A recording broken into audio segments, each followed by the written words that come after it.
Bismillahirrahmanirrahim. Assalamualaikum warahmatullahi wabarakatuh. Bertemu lagi dengan saya Wisma Yunita untuk kali ini membahas tentang penelitian PTK. Itu judul penelitian PTK. Biasanya mahasiswa ataupun guru masih susah untuk memformulasikan judul dengan tepat. Karena untuk judul PTK itu harus menggambarkan ada variabel independen dan variabel independennya beserta lokasinya. Nah, berikut ini saya sampaikan ada dua polanya. Ada dua pola membuat judul proposal PTK. Yang pola pertama yaitu kita menggunakan kata penggunaan, kemudian selanjutnya itu adalah pendekatan, metode, teknik atau strategi yang digunakan, lalu kata untuk meningkatkan, lalu keterampilan, kemampuan atau pengetahuan. Nah, ini language skill atau language knowledge-nya. Kalau di sini approach, method, teknik dan strateginya, dan lalu lokasi. Nah, di sini contohnya penggunaan teknik graph untuk meningkatkan keterampilan menulis teks analytical exposition siswa kelas 8 IPA 1 SMA Negeri 5 ke tahun Bengkulu Utara, misalnya gitu. Nah, ini pola satunya itu dengan kata penggunaan dan untuk meningkatkan. Jadi kata penggunaan, metode, teknik dan strategi yang digunakan, variabel independennya, kemudian untuk meningkatkan variabel dependennya. Nah, itu contoh untuk cara membuatnya dengan pola satu. Nah, contohnya di sini penggunaan pendekatan project based learning untuk, mungkin bisa juga disebutnya model gitu ya.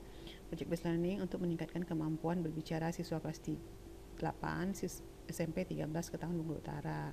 Atau yang dalam bahasa Inggris, using dictogloss technique to improve student recount writing skill at grade 10-4 of SMA 1 Bengkulu Utara.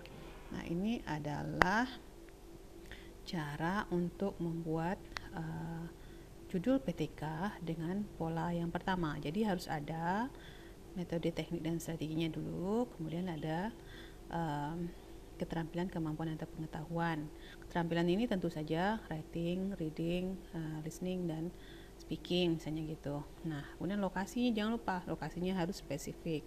Siswa kelas berapa, di mana, kenapa? Karena penelitian PTK itu harus konteksnya spesifik dan nantinya tidak bisa digeneralisasi hasilnya atau temuannya ya. Nah, itu untuk pola 1. Sekarang kita lihat pola 2. Pola 2 itu sebaliknya. Dia menggunakan kata peningkatan. Peningkatan, lalu keterampilan, kemampuan, pengetahuan, pemahaman, hasil belajar misalnya gitu ya. Nah, ini adalah variabel dependennya, skill atau knowledge gitu ya. Dengan menggunakan variabel independen, pendekatan, metode, teknik dan strategi dan lokasi. Jadi tabelnya akan seperti ini. Jadi kalau udah tahu polanya ini gampang bikin judul PTK itu. Selama ini orang suka pusing bagaimana cara bikin judulnya. Nah, inilah ada dua pola yang bisa digunakan. Nah, untuk di sini contohnya misalnya peningkatan penguasaan tata bahasa siswa dengan menggunakan pendekatan berbasis tugas di kelas 11 IP 1 SMA Negeri 5 Bengkulu Utara. Nah, kenapa ini memakai kata penguasaan? Karena ini adalah language knowledge, yaitu tata bahasa. Language knowledge itu kan grammar dan vocabulary atau pronunciation. Nah, kemudian di sini makanya kita menggunakan kata penguasaan atau mastery ya. Tapi kalau untuk skill berarti keterampilan gitu, kemampuan gitu.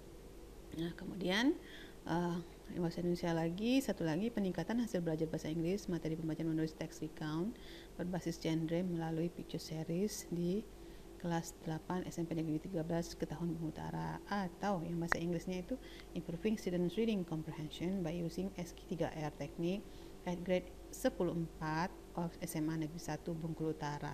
Jadi polanya itu seperti itu, ada dua pola, tergantung mau pakai yang mana.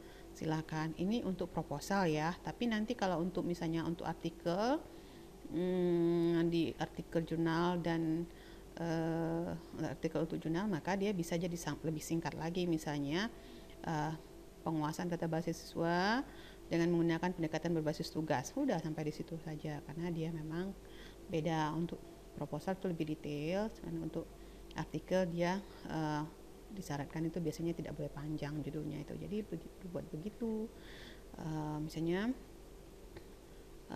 improving student comprehension by using SQ3R technique, udah itu bisa seperti itu. Jadi begitu pola untuk membuat judul dari proposal PTK. Semoga bermanfaat untuk yang belajar PTK. Demikian saja, terima kasih. Wassalamualaikum warahmatullahi wabarakatuh.